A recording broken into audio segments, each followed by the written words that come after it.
والد له ولا زوجة له صمدي أحدي سرمدي ولا زوال له وأكبره تكبيرا ونشهد أن سيدنا ومولانا محمدا الذي أرسله إلى الخلق كافة بشيرا ونذيرا وداعيا إلى الله بإذنه وسراجا منيرا وعلى آله وصحبه وسلم تسليما كثيرا كثيرا. أما بعد فأعوذ بالله من الشيطان الرجيم. بسم الله الرحمن الرحيم. والذين جاهدوا فينا لنهدينهم سبلنا وإن الله لمع المحسنين. صدق الله مولانا العظيم وصدق رسوله النبي الكريم الأمين ونحن على ذلك لمن الشاهدين والشاكرين والحمد لله رب العالمين. ببركة إن الله وملائكته يصلون على النبي يا أيها الذين آمنوا صلوا عليه وسلموا تسليما. اللهم صل على سيدنا ومولانا محمد كلما ذكره الذاكرون وصل على محمد كلما غفل عن ذكره الغافلون. فإن من جودك الدنيا وضرتها ومن علومك علم اللوح والقلم. دعا إلى الله فالمستمسكون به مستمسكون بحبل غير منفصم. مولاي صل وسلم دائما أبدا على حبيبك خير الخلق كلهم. ثم الرضا عن أبي بكر وعن عمر وعن علي وعن عثمان ذي الكرم. يا ربي بالمصطفى بلغ مقاصدنا واغفر لنا ما مضى يا واسع الكرم. مولاي صل وسلم دائما أبدا على حبيبك خير الخلق كلهم. حمد و صلات کے بعد تمام تعریف، تمام محاسن و مکارم و محامد اسے ذوالجلال والاکرام کے لیے ہے جس نے لفظ کن سے کائنات کی تخلیق فرمائی. تمام زبانوں کی حمد و ثنا صرف اور صرف اسی رب قدیر کے لیے ہے جس نے دنیا میں انسانوں کو پیدا فرمایا اور انسانوں کی ضروریات زندگی کی تمام اشیاء کو مہیا، مسجع، مرصع، مرقع فرمایا. تمام تر تعریفات، تمام تر حمد و ثنا صرف اور صرف اسی رب لم یزل کے لیے ہے جس نے انسانیت کی رشد و ہدایت کے لیے انبیاء کرام علیہم السلام کو مبعوث فرمایا کہ وہ نفوس قدسیہ کاملہ دنیا میں آ کر اللہ کی وحدانیت اور اپنی رسالت لوگوں تک پہنچاتے رہے. کروڑ ہا کروڑ صلاۃ و تسلیم ہو حضور سرور انبیاء حبیب کبریا شفیع روز جزا علیہ التحیۃ والثناء کی بارگاہ میں کہ آپ تمام انبیاء کرام علیہم السلام کے اخیر میں تشریف لائے اور آپ نے آ کر تمام بنی نوع انسان کو اخوت و بھائی چارگی، ملنساری، اخلاق، بردباری، اعلیٰ ظرفی، اعلیٰ کردار کا درس و پیغام دیا. قبل اس کے کہ گفتگو کا آغاز کیا جائے، ایک مرتبہ اپنے آقا و مولا صلی اللہ علیہ وسلم کی بارگاہ میں بلند آواز سے درود و سلام کے نذرانے پیش کیجیے۔ اللہم صلی علی سیدنا و مولانا محمد وعلی آلہ و اصحابہ وبارک وسلم صلاۃ و سلام علیک یا رسول اللہ صلی اللہ علیہ وآلہ وسلم۔ حضرت ابو ہریرہ رضی اللہ عنہ سے روایت ہے، عن ابی ہریرہ رضی اللہ عنہ قال قال رسول اللہ صلی اللہ علیہ وسلم، حضرت ابو ہریرہ رضی اللہ عنہ فرماتے ہیں کہ رسول اللہ صلی اللہ علیہ وسلم نے ارشاد فرمایا، اکثروا من الصلاۃ علی یوم الجمعۃ و لیلۃ الجمعہ، جمعے کے دن اور جمعے کی رات مجھ پر درود و سلام کی کثرت کیا کرو۔ فإن فی سائر الایام تبلغنی الملائکۃ صلاتکم الا یوم الجمعہ و لیلۃ الجمعہ، فرمایا اس لیے کہ عام دنوں میں تمہارا درود و سلام پڑھنا مجھ پر فرشتے پیش کرتے ہیں، مجھ تک فرشتے پہنچاتے ہیں، سوائے جمعے کی رات اور جمعے کے دن کے۔ فَإِنِّي أَسْمَعُ صَلَاتِي مِمَّنْ يُصَلِّي عَلَيَّ بِإِذْنِ اللَّهِ، اس لیے کہ جمعے کا درود میں خود اپنے کانوں سے سنتا ہوں۔ دور و نزدیک کے سننے والے وہ کان لالے کرامت پہ لاکھوں سلام۔ صلو علی الحبیب اللہم صلی علی سیدنا و مولانا محمد طب القلوب و دوائها و عافیت الابدان و شفائها و نور الابصار و ضیائها و روح الارواح و غذائها و علی آلہ و اصحابہ و بارک وسلم صلاۃ و سلام علیک یا رسول اللہ صلی اللہ علیہ وآلہ وسلم۔ آج کے اس مبارک اور مقدس دن کے لیے، اس مبارک محفل کے لیے ہم نے قرآن مجید کی جس آیت مقدسہ کو عنوان سخن بنایا ہے، سورہ عنکبوت کی آیت ہے۔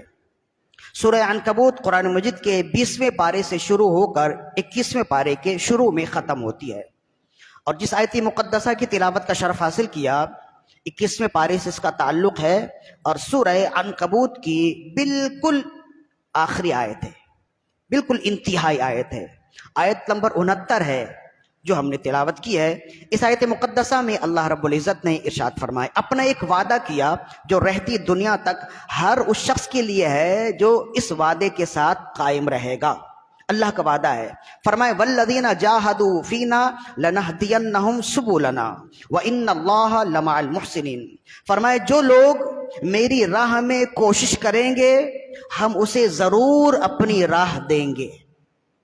والذین جاہدوا فینا، وہ لوگ جو ہماری راہ میں جد و جہد کریں گے، کوششیں کریں، لنہدینہم سبلنا، ہم ضرور انہیں اپنی راہ دیں گے، وان اللہ لمع۔ اب اس سے مراد کیا ہے؟ کس راہ میں کوشش کرے اور اللہ کون سی راہ اسے دکھائے گا؟ ظاہر ہے کہ یہاں پر آیت مطلق ہے نا، تو جہاں آیت مطلق ہو، جس آیت میں حکم مطلق ہو، عمومی طور پر آیت ہو، تو مفسرین کرام اس آیت کے بارے میں مزید گفتگو کرتے ہیں، مزید کوششیں کرتے ہیں، اور لوگوں کو آسانی مہیا کرنے کے لیے اس کے مختلف اقوال بیان کر دیتے، تفسیری اقوال بیان کرتے ہیں۔ چنانچہ مفسرین نے اس آیت مقدسہ میں بھی مختلف اقوال بیان کیے کہ اللہ رب العزت نے ارشاد فرمائے والذین جاہدوا فینا لنہدینہم سبلنا، جو ہماری راہ میں آنے کی کوشش کرے، ہماری راہ میں چلنے کی کوشش کرے، ہم اسے راہ دیں گے، ہم ضرور اسے راہ دیں گے، یا ہم ضرور اسے راہ دیتے ہیں۔ اس سے کیا مراد ہے؟ تو امام خازن رحمہ اللہ نے لکھا تفسیر خازن میں، امام بغوی نے اپنی سند سے لکھا تفسیر بغوی میں، امام مظہری نے لکھا اپنی تفسیر مظہری میں، اور امام نصفی نے اپنی تفسیر مدارک میں لکھا، اور ان کے علاوہ کثیر مفسرین کے تعداد ہے جنہوں نے لکھا۔ فرمائے اس آیت کریمہ کے 5 معانی ہیں، اور ان معنی میں سے ایک معنی یہ ہے جو ہم نے آج بیان کرنا ہے۔ اس کی 2 تفسیر ہم کوشش کریں گے کہ اپنے وقت پر بیان کریں، اور جو ہم نے پیغام آپ کو دینا ہے وہ پیغام بھی انہی 2 تفسیروں کے ساتھ ہم دینے میں کامیاب ہو جائیں۔ فَأَقُولُ وَبِاللَّهِ التَّوْفِيقُ وَبِهِ الْإِسْتِعَانَةُ إِلَيْكَ، توفیق اللہ کی طرف سے ہے، جہاں تک اللہ چاہے گا ہم بیان کرنے میں کامیاب ہوں گے، اور جہاں تک اللہ چاہے گا ہم سمجھنے اور سمجھانے میں کامیاب ہو جائیں گے۔ تو حضرت سب سے پہلے امام بغوی فرماتے ہیں، امام خازن نے بھی لکھا کہ اس کی ایک تفسیر جو حضرت سہل بن عبداللہ التستری رضی اللہ عنہ، بہت بڑے اللہ کے ولی بھی گزرے ہیں، صوفی بزرگ بھی ہیں اور مفسرین کے امام بھی ہیں، آپ فرماتے ہیں کہ اس کا معنی یہ ہے والذین جاہدوا فی اقامت السنۃ لنہدینہم الی الجنہ۔ اس کا معنی یہ ہے والذین جاہدوا فینا لنہدینہم سبلنا، وہ لوگ جو ہماری راہ میں آنے کی کوشش کریں ہم انہیں اپنی راہ دیں گے۔ حضرت سہل بن عبداللہ التستری رضی اللہ فرماتے اس کا معنی یہ ہے کہ والذین جاہدوا لإقامت السنہ لنہدینہم الی الجنہ، جو لوگ سنت کی پیروی کی کوشش کریں ہم انہیں جنت کی راہ دکھائیں گے۔ اس کا معنی یہ ہے یعنی اللہ رب العزت بندوں سے وعدہ فرماتا ہے کہ تم سنت کی اتباع کرو، تم سنت کی پیروی کرو، تم سنت کی راہ چلو۔ سنت سے مراد ہر وہ قول و عمل جو رسول اللہ صلی اللہ علیہ وسلم کا ہے وہ سنت ہے، یعنی کہ رب ذوالجلال ہم سے یہ وعدہ کرتا ہے کہ اے لوگوں، قیامت تک سننے والے لوگوں، تم میرے حبیب کی سنت کی اتباع کرو، تم اس سنت پر کوشش کرتے رہو، ہم تمہارے لیے جنت کا راستہ آسان کر دیں گے۔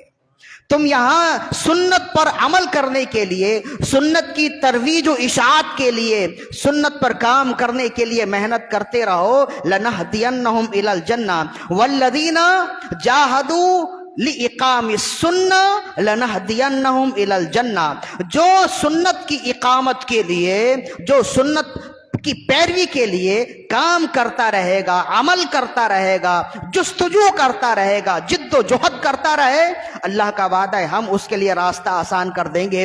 اس تفسیر سے ہمیں معلوم ہوا کہ جہاں قرآن مجید کی آیات کی بڑی اہمیت ہے وہیں رسول اللہ صلی اللہ علیہ وسلم کی حدیث کی بھی بڑی اہمیت ہے۔ جہاں اللہ کے احکام پر عمل کرنا جو فرض ہے اس کی بڑی اہمیت ہے، وہیں رسول اللہ صلی اللہ علیہ وسلم کے کردار و گفتار، آپ کے فرمان پر عمل کرنا جو سنت کہلاتا ہے وہ بھی عظیم حیثیت ہے، وہ بھی عظیم ترین نیکی ہے۔ اگر یہ بڑی نیکی نہ ہوتی، اگر یہ عظیم ترین کام نہ ہوتا تو اس کی جزا جنت نہ ہوتی، اور یہ چونکہ مشکل کام ہے، اگر یہ مشکل کام نہ ہوتا تو اس کی جزا اللہ کی رضا اور جنت نہیں ہوتی۔ مطلب یہ ہے کہ جو شخص دنیا میں سنت کی اتباع میں رہے گا، جو شخص رسول اللہ صلی اللہ علیہ وسلم کی سنت پر عمل کرتا رہے گا، وہ امن و سلامتی سے رہے گا، وہ کامیابی کے ساتھ رہے گا، وہ فلاح و کامران کے ساتھ رہے گا۔ اور جو دنیا میں رسول اللہ کی سنتوں کو چھوڑے گا وہ راہ خسران میں جائے گا، راہ نقصان میں جائے گا۔ یہ اس آیت کریمہ کے بالکل ظاہری معنی سے ہمیں معلوم ہوئے۔ اب اسی کو یہاں سے ہی گفتگو ہو سکتی ہے، رسول اللہ صلی اللہ علیہ وسلم نے اس فرمان کو مزید اور مکمل کیا۔ ظاہر ہے کہ قرآن کی سب سے بہترین تفسیر تو قرآن کی تفسیر قرآن ہے، اور اس کے بعد سب سے بہترین تفسیر قرآن کی تفسیر رسول اللہ کا فرمان ہے، اس لیے کہ قرآن آپ پر اترا۔ قرآن کو جتنا آپ جانتے ہیں کوئی نہیں جانتا، اس لیے جتنا قرآن کو آپ سمجھا سکتے ہیں آپ کے علاوہ کوئی دوسرا اتنا سمجھا نہیں سکتا۔ چنانچہ یہ تو قرآن کہتا ہے کہ جو سنت کی اتباع کرے گا، جو سنت کے قیام کے لیے کوشش کرے، ہم اس کے لیے جنت کی راہ آسان کر دیں گے۔ اب دیکھیے کہ اس آیت مقدسہ سے سنت کی اہمیت واضح ہوئی۔ اب رسول اللہ صلی اللہ علیہ وسلم کا فرمان بھی سنیے، جس کو امام ابو داؤد نے نقل کیا اور امام ترمذی نے جامع ترمذی میں نقل کیا۔ حضرت ارباز بن ساریہ رضی اللہ عنہ صحابی رسول ہیں، یہ روایت کرتے ہیں عن الارباز بن ساریہ رضی اللہ عنہ قال، حضرت ارباز بن ساریہ رضی اللہ فرماتے ہیں وعظنا رسول اللہ صلی اللہ علیہ وسلم وعظن وزلت منها القلوب وظرفت منها العیون، فرماتے ہیں کہ ایک دن رسول اللہ صلی اللہ علیہ وسلم نے اس قدر نصیحت فرمائی، اس قدر واعظ و نصیحت فرمائی کہ ہمارے دل ڈر گئے اور ہماری آنکھیں اشک آبار ہو گئیں، ہماری آنکھوں سے آنسو جاری ہو گئے۔ اور رسول اللہ صلی اللہ علیہ وسلم کا نصیحت کرنا، آپ کا واضح و نصیحت، اس دن آپ کا واضح و نصیحت کرنا ایسا تھا جیسے کوئی شخص دنیا سے جا رہا ہو تو واضح و نصیحت کرتا ہے۔ کہ میرے غلاموں تم یہ کام کرنا، یہ کام نہ کرنا، اس کام پر محنت زیادہ کرنا، یہ کام بہت اہم ہے، یہ کام غیر ضروری ہے، یہ کام ضروری ہے۔ گویا کہ صحابہ کرام فرماتے ہیں کہ رسول اللہ صلی اللہ علیہ وسلم ہمیں واعظ و نصیحت کرتے رہے، اس قدر واعظ و نصیحت کرتے رہے کہ وجلت منہ القلوب وذرفت منہ العیون، کہ ہمارے دل ڈر گئے اور ہماری آنکھیں اشکبار ہو گئیں۔ فقلنا، ہم نے عرض کی یا رسول اللہ صلی اللہ علیہ وسلم کأنہا موعظۃ مودع فاوصنا، یا رسول اللہ صلی اللہ علیہ وسلم گویا کہ آپ کا واعظ و نصیحت کرنا تو ہمیں ایسا معلوم ہوتا ہے جیسے رخصت ہونے والا واعظ و نصیحت کرتا ہے، لہذا آپ ہمیں وصیت کیجئے، آپ ہمیں خاص خاص کاموں کی تعلیم دے دیجئے۔ جب صحابہ کرام نے عرض کیا یا رسول اللہ آپ ہمیں مزید وصیت کیجئے، قال، تو پھر رسول اللہ صلی اللہ علیہ وسلم ارشاد فرمایا اوصیکم بتقوی اللہ عز وجل والسمع والطاعۃ وان تأمر علیکم عبد، آپ نے فرمایا میں تمہیں وصیت کرتا ہوں دنیا کے کسی کونے میں رہنا، کسی حال میں رہنا، اللہ سے ڈرتے رہنا۔ اوصیکم بتقوی اللہ عز وجل، میں تمہیں اللہ سے ڈرنے کی وصیت کرتا ہوں، نصیحت کرتا ہوں، تاکید کرتا ہوں کہ تم کہیں بھی رہنا، کسی حال میں بھی رہنا، اوصیکم بتقوی اللہ عز وجل، تم ہمیشہ اللہ کی بندگی کرتے رہنا، اللہ سے ڈرتے رہنا، والسمع والطاعۃ وان تأمر علیکم عبد، اور اطاعت کرتے رہنا، سمجھتے رہنا، سنتے رہنا۔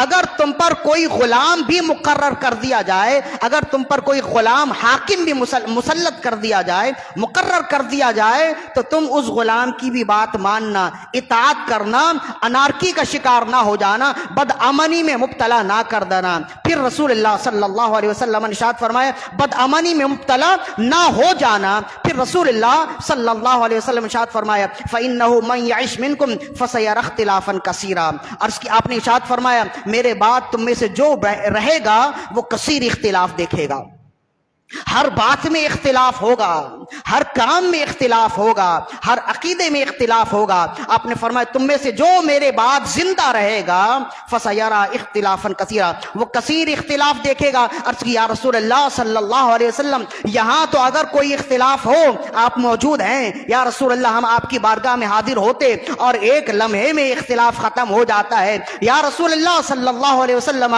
جب آپ اس دنیا سے چلے جائیں گے اور ہمیں کثیر اختلاف گھیر لیں گے تو پھر ہم کیا کریں گے؟ اس وقت رسول اللہ صلی اللہ علیہ وسلم ارشاد فرمایا جب آپ نے فرمایا من یعش منکم فسیرا اختلافا کثیرا، تم میں سے جو اس دنیا میں زندہ رہے گا وہ کثیر اختلاف دیکھے گا۔ پھر آپ نے فرمایا فعلیکم بسنتی وسنت الخلفاء الراشدین المہدیین عضوا علیہا بالنواجذ، اس اختلاف سے وہی بچ سکے گا جو میری سنت کو مضبوطی سے تھامے رکھے گا۔ فرمایا علیکم بسنتی وسنت الخلفاء الراشدین المہدیین، فرمایا کہ تم پر لازم ہے تم میری سنت کو مضبوطی سے تھامے رکھنا اور میرے خلفاء راشدین کی سنتوں کو تھامے رکھنا۔ عضوا علیہا بالنواجذ، ان سنتوں کو ایسے مضبوطی سے تھامے رکھنا کہ اپنے داڑھ کے نیچے دبائے رکھنا۔ نواجذ جو ہے نا یہ پیچھے کے دانتوں کو کہتے ہیں، جس سے کوئی چیز مضبوطی سے پکڑی جاتی ہے اس کو نواجذ کہتے ہیں۔ سامنے اور دائیں اوپر نیچے کے جو دانت ہوتے ہیں اس کے بھی عربی میں نام ہوتے ہیں، سنایا ہے، رباعیہ ہے، دواحق ہے، تواحین ہے، نواجس ہے۔ تو یہ جو نواجس ہے نا بالکل پیچھے والے دانتوں کو کہتے ہیں۔ ہم نے دیکھا ہے کہ آپ بھی دنیا میں ہوتے ہیں، اگر کسی چیز کو مضبوطی سے پکڑنا ہو، دانت سے پکڑنا ہو تو پیچھے والے دانت سے پکڑتے ہیں، سامنے کے دانت سے نہیں پکڑتے، اس لیے کہ اگر آپ سامنے کے دانت سے اس مضبوط چیز کو پکڑنا چاہیں گے تو پھر وہ مضبوط چیز جب جائے گی تو آپ کے دانت بھی جائیں گے، لیکن ایسا ہوگا کہ اگر پیچھے کے دانت سے آپ پکڑیں گے تو پھر وہ چھوٹے گی نہیں۔ تو اسی وجہ سے رسول اللہ صلی اللہ علیہ وسلم ارشاد فرمایا کہ اختلاف کے زمانے میں امن سے وہی رہے گا، کامیاب وہی رہے گا اور حق پر وہی شخص ہوگا جو میری سنت کو مضبوطی سے تھامے رکھے گا۔ علیکم بسنتی وسنت الخلفاء الراشدین، اختلاف کے زمانے میں تم پر لازم ہے تم میری سنتوں کو مضبوطی سے تھامے رکھنا۔ تو جہاں رب ذوالجلال فرماتا ہے کہ جو اقامت سنت کے لیے جد و جہد کرتا رہے گا، جو اقامت سنت کے لیے مضبوطی سے چلتا رہے گا، اللہ نے فرمایا، اللہ نے وعدہ فرمایا ہم اس کے لیے جنت کی راہ آسان کر دیں گے۔ اسی کی تفسیر رسول اللہ صلی اللہ علیہ وسلم نے اس حدیث میں ارشاد فرمائی، آپ نے فرمایا وہ تو ہے کہ رب اس کے لیے جنت کی راہ آسان فرما دے گا، اور دنیا میں اس کے لیے معاملہ یہ ہوگا کہ اختلاف کے دور میں بالخصوص اور عام ادوار میں بالعموم جو رسول اللہ کی سنت کی اتباع کرتا رہے گا، جو آپ کی سنتوں کو مضبوطی سے تھامے رکھے گا، اور لوگ تو گمراہ ہو سکتے ہیں وہ گمراہ نہیں ہوگا، اور لوگ ناحق ہوں گے وہ حق پر ہوگا، اور لوگ ٹیڑے راستے پر چلنے والے ہوں گے وہ صراط مستقیم پر چلنے والا ہوگا۔ یہ رسول اللہ صلی اللہ علیہ وسلم کا وہ فرمان ہے جس کو بدلا نہیں جا سکتا، اور یہ وہ حدیث ہے جس کو صحیح سند کے ساتھ محدثین نے روایت کی۔ مطلب یہ ہوا کہ قیامت تک کے لیے سنت کا راستہ امن کا راستہ ہے، قیامت تک کے لیے سنت کا راستہ اللہ کی رضا کا راستہ ہے، قیامت تک کے لیے سنت کا راستہ جنت کا راستہ ہے۔ یہ تو رسول اللہ صلی اللہ علیہ وسلم کا فرمان آ گیا۔ اب اس کے بعد امام المحدثین، امام المفسرین، امام الضحاک روایت کرتے ہیں، جسے امام قرطبی نے روایت کی، بہت ہی خوبصورت بات روایت کی۔ امام الضحاک فرماتے ہیں مثل السنت فی الدنیا کمثل الجنت فی العقبہ، دنیا میں سنت پر چلنے کی مثال ایسی ہے جیسے آخرت میں جنت میں چلا جانا۔ دنیا میں سنت کی مثال ایسی ہے آخرت میں جیسی جنت کی مثال ہے۔ فرمایا من دخل الجنت فی العقبہ فقط سلیما کذالک من لزم السنت فی الدنیا فقط سلیما۔ فرمایا بالکل اسی طرح کہ جیسے آخرت میں جو جنت میں چلا گیا امن میں آ جائے گا، ویسے ہی جو دنیا میں رسول اللہ کی سنتوں کا پیکر ہوگا وہ بھی امن میں آ جائے گا۔ جنت میں جو چلا گیا ہر طرح کے آزمائشوں سے محفوظ رہے گا، جنت میں جو چلا گیا وہ ہر طرح کے مصائب و آلام سے اپنے آپ کو محفوظ و مامون کر لے گا اور راہ حق کا مسافر کہلائے گا۔ اسی طرح دنیا میں جو سنتوں پر عمل کرنے والا ہوگا وہ بھی دنیا میں امن و سلامتی سے رہے گا، راہ حق کا مسافر کہلائے گا۔ رب کی رضا بھی اس کے ساتھ، رسول اللہ کی رضا بھی اس کے ساتھ، کل صحابہ کی رضا بھی ان کے ساتھ، کل اولیاء کی رضا بھی اس کے ساتھ ہے۔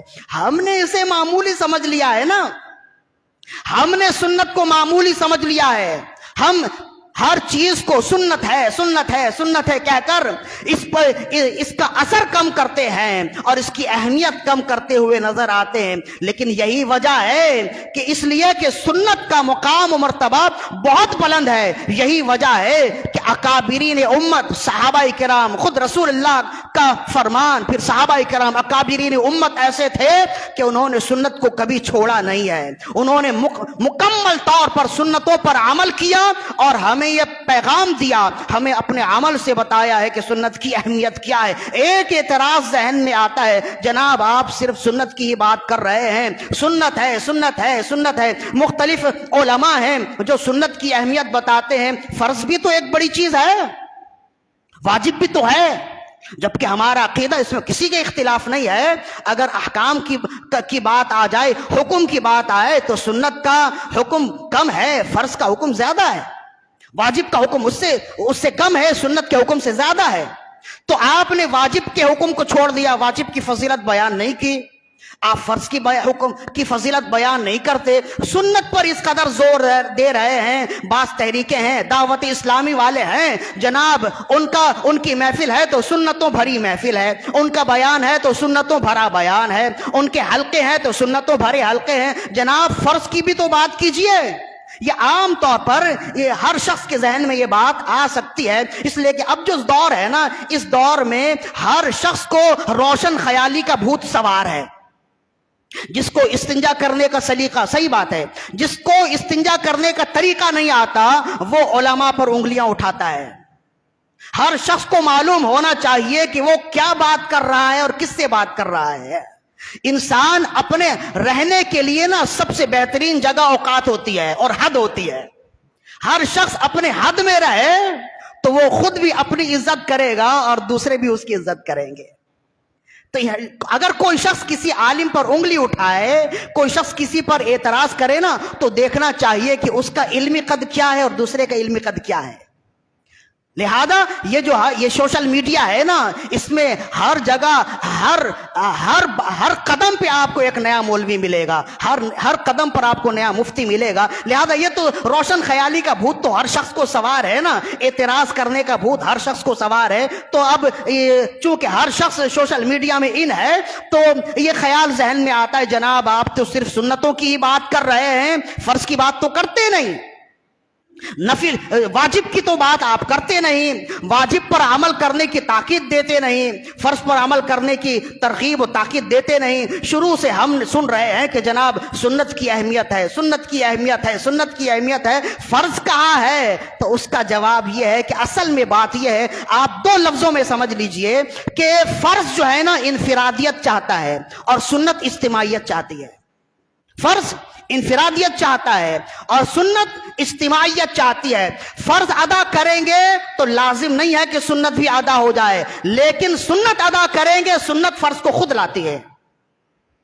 سنت ادا کریں گے تو خود فرض اور واجب خود بخود ادا ہوتے چلے جائیں گے. اب اس کی مثال آپ سن لیجئے کہ مثال کے طور پر وضو کرنا، وضو میں 4 سنتیں ہیں نا، وضو میں 4 فرائض ہیں نا، چہرہ دھونا، ہاتھ دھونا، سر کا مسح کرنا، پیر دھونا. قرآن مجید میں یہی ہے، وضو میں 4 فرائض ہے. اگر کوئی شخص کلی نہ کرے، گردن کا مسح نہ کرے، انگلیوں کا مسح نہ کرے، پاؤں کی انگلیوں کا مسح نہ کرے، صرف یہ فرض 4 فرائض ادا کر لے، اس کا وضو ہو جائے گا اور اس کی ہر طرح کی عبادت بھی کامل ہوگی.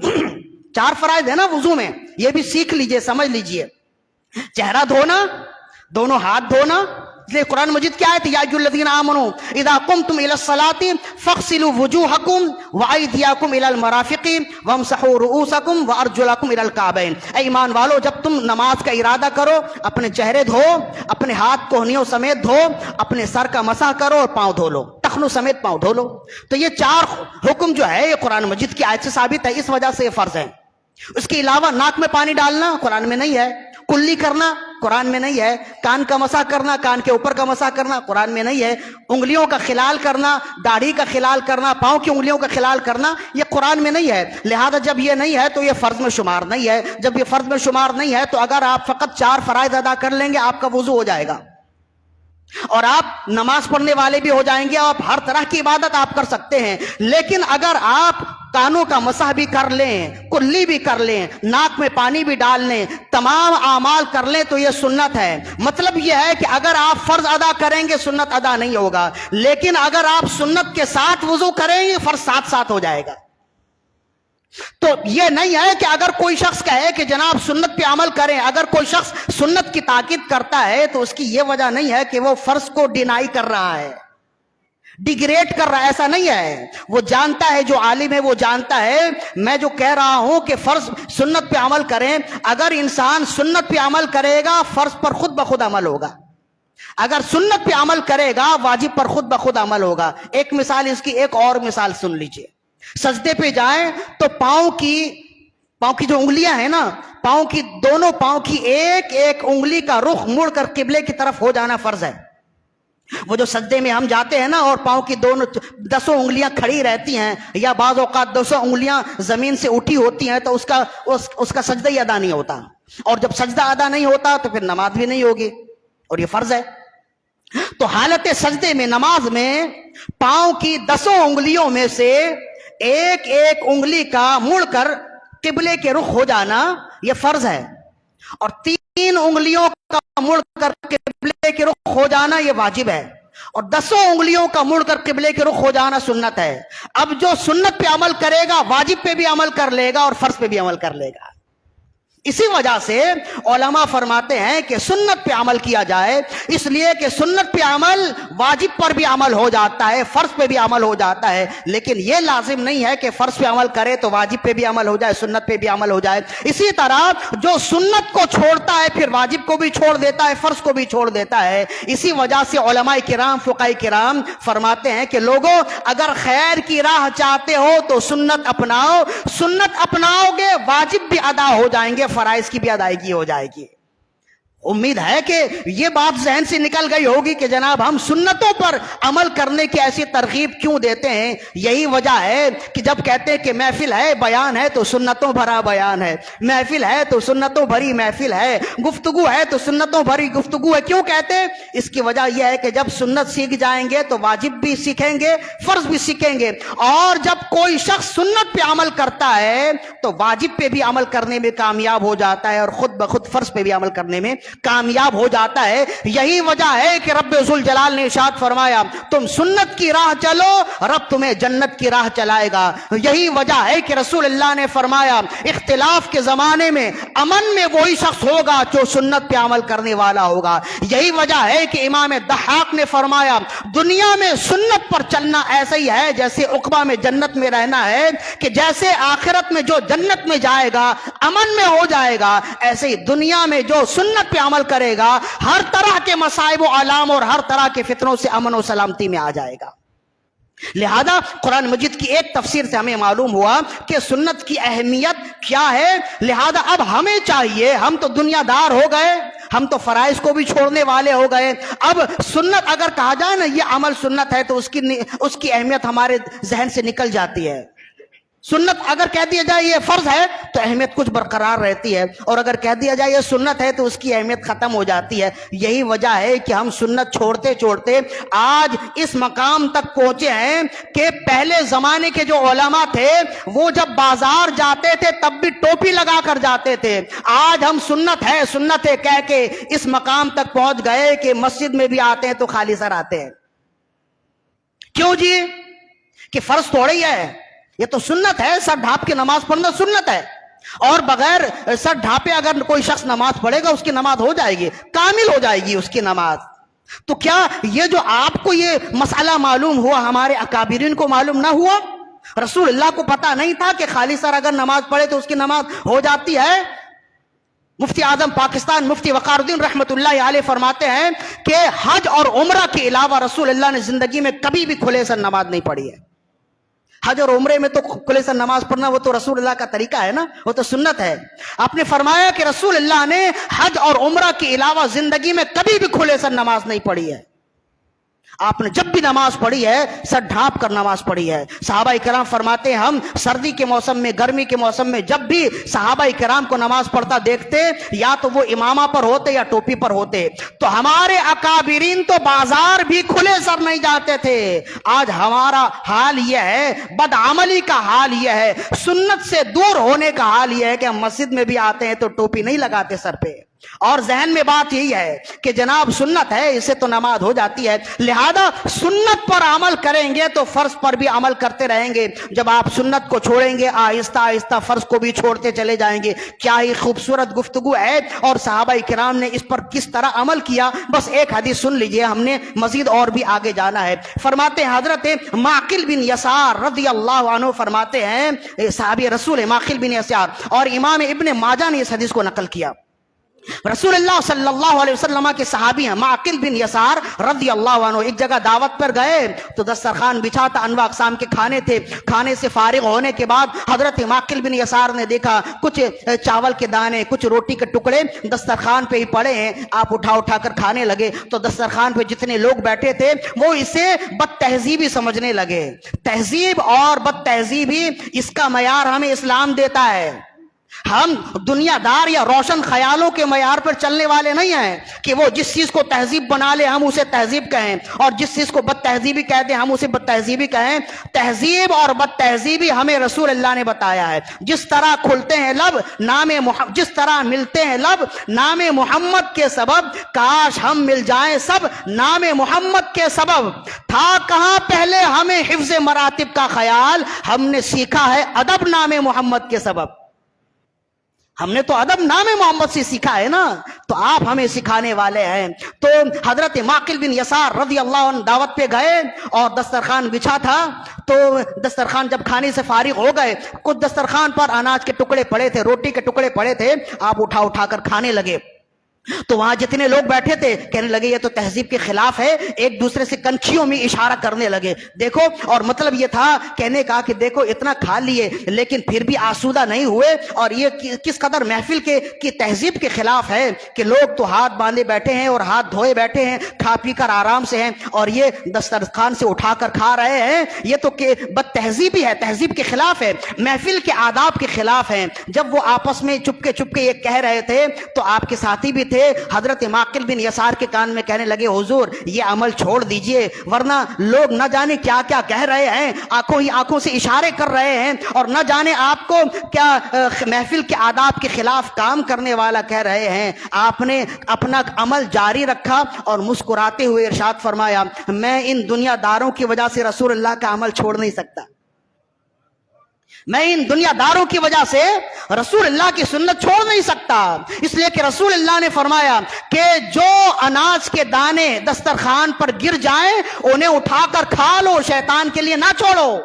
جب رسول اللہ کا فرمان موجود ہے اور جب رسول اللہ کا عمل موجود ہے تو ان کی تہذیب سے ہم نے تہذیب نہیں سیکھی، ہم نے رسول اللہ سے سیکھی ہے۔ جو شخص رسول اللہ کے تہذیب پر عمل کرے گا، جو رسول اللہ کے فرمان پر عمل کرے گا، تہذیب یافتہ وہی ہوگا، اور جو قوم رسول اللہ کی سنتوں پہ عمل کرنے والی ہوگی صحیح معنوں میں تہذیب یافتہ قوم وہی ہوگی۔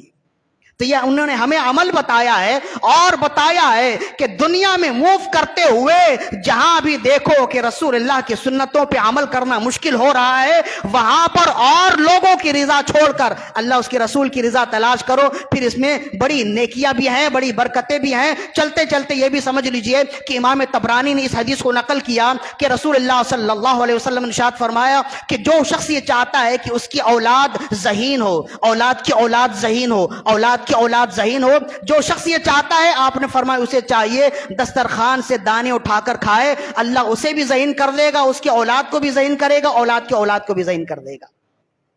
لہذا سنت پر عمل کرنے کا یہ عمل، یہ ثواب ہے اور اس کی یہ نیکی ہے۔ یہ تو ایک تفسیر جو ہم نے بیان کر دی، والذین جاہدوا فینا لنہدینہم سبلنا کی ایک تفسیر ہے۔ اب دوسری تفسیر، ظاہر ہے کہ وقت تو ختم ہو گیا انتہائی عجلت کے ساتھ، بلکہ اب یوں سمجھ لیجئے کہ اب دوسری تفسیر رہنے دے دیے، وقت زیادہ ہو جائے گا، اگلی نشست میں انشاءاللہ ہم دوسری تفسیر بیان کریں گے۔ چلتے چلتے ایک حکایت بھی سمجھ لیجئے، حضرت محدثین کے امام ہیں حضرت حدبہ بن خالد رضی اللہ عنہ۔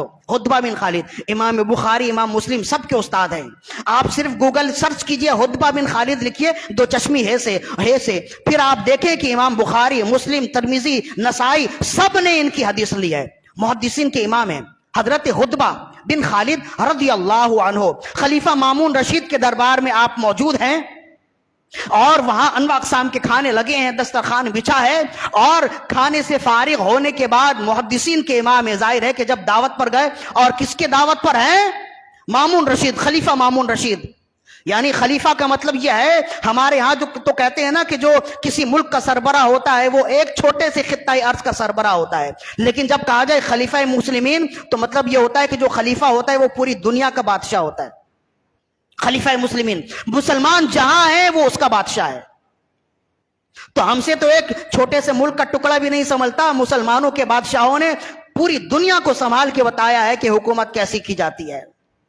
تو ان کی سیرت ہمارے لیے مشعل راہ ہے۔ جو اچھے ہیں، ظاہر ہے کہ ہر زمانے میں اچھے برے لوگ ہوئے، تو خلیفہ مامون رشید اچھے لوگوں میں سے تھے۔ ان کے والد کا نام ہارون رشید، جن کے بارے میں ہم اکثر و بیشتر گفتگو کرتے ہیں۔ یہ وہ خلفاء تھے جو علماء کرام کی عزت و تکریم کیا کرتے تھے، اور جب علماء کرام ان کے دسترخوان پر بیٹھے تو کھانے سے پہلے ان کا ہاتھ خود دھلایا کرتے تھے۔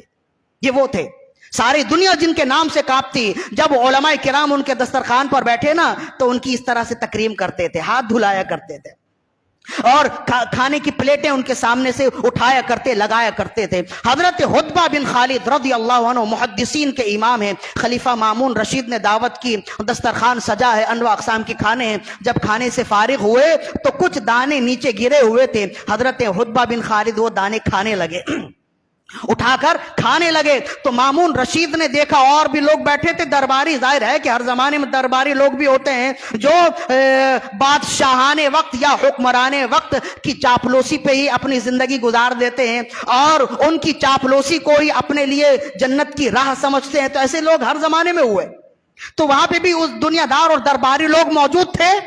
تو وہ آنکھوں سے کہنے لگے اور پھر خلیفہ مامون رشید سے کہنے لگے یہ تو دربار کے خلاف ہے، یہ محل کے آداب کے خلاف ہے، یہ دسترخوان کے خلاف، مہمانوں کے تقاضے کے خلاف ہے کہ انواع اقسام کے کھانے ہم نے کھلا دیا، سب کچھ ہو گیا، پھر بھی حضرت عتبہ بن خالد ایسا لگتا ہے کہ انہیں آسودگی نہیں ہوئی، یہ پھر بھی دسترخوان سے اٹھا کر کھا رہے۔ مامون رشید نے پوچھا، عرض کی کہ حضور ایک عرضی ہے، ایک بات پوچھنا چاہتا ہوں، کیا ہم نے انواع اقسام کے کھانے کھلائے، آپ کا پیٹ نہ بھرا، آپ کا دل نہ بھرا، آپ کو آسودگی نہ ہوئی؟ آپ نے فرمایا بے شک ہوئی۔ تو فرمایا جب ایسا ہے تو پھر آپ دسترخوان سے اٹھا کر کیوں کھاتے؟